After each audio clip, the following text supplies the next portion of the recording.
नमस्कार दोस्तों, आज हम आपको श्री कृष्ण जी के जीवन का वो किस्सा सुनाने वाले हैं जो बहुत कम लोग जानते हैं।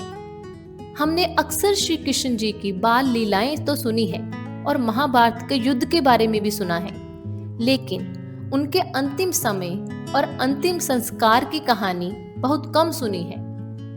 महाभारत के युद्ध के बाद धीरे धीरे यादव वंश में झगड़े होने लगे। द्वारका की नगरी में आपस में ही लड़ाई शुरू हो गई और ज्यादातर यादव आपस में ही खत्म हो गए। यह देखकर श्री कृष्ण जी अब समझ गए थे कि उनका धरती पर काम पूरा हो चुका है। वह एक दिन जंगल में पीपल के पेड़ के नीचे ध्यान लगाकर बैठ गए।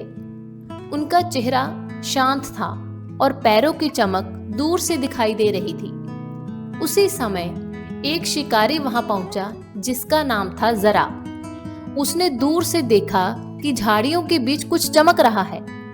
उसे लगा जैसे कोई हिरन बैठा है। उसने बिना सोचे समझे वहां पर तीर चला दिया।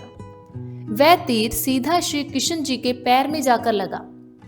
श्री कृष्ण जी ने मुस्कुराते हुए देखा और बोले, डरो मत, यह सब पहले से ही लिखा हुआ है।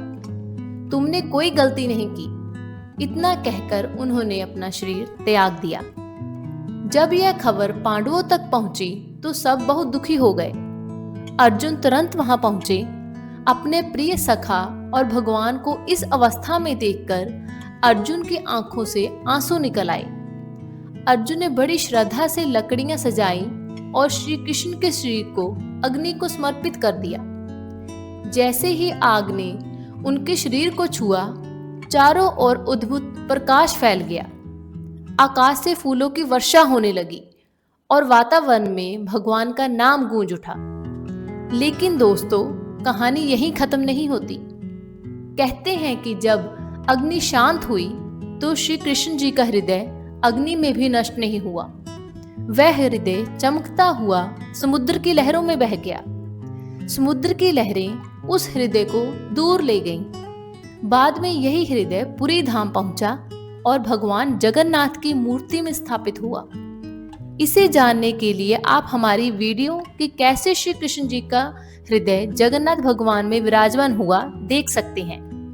अंत में इस तरह यह बात साफ है कि श्री कृष्ण जी का अंतिम संस्कार अर्जुन ने ही किया था। अगर आपको ये वीडियो अच्छी लगी तो कमेंट में जय श्री कृष्णा लिखना मत भूलें।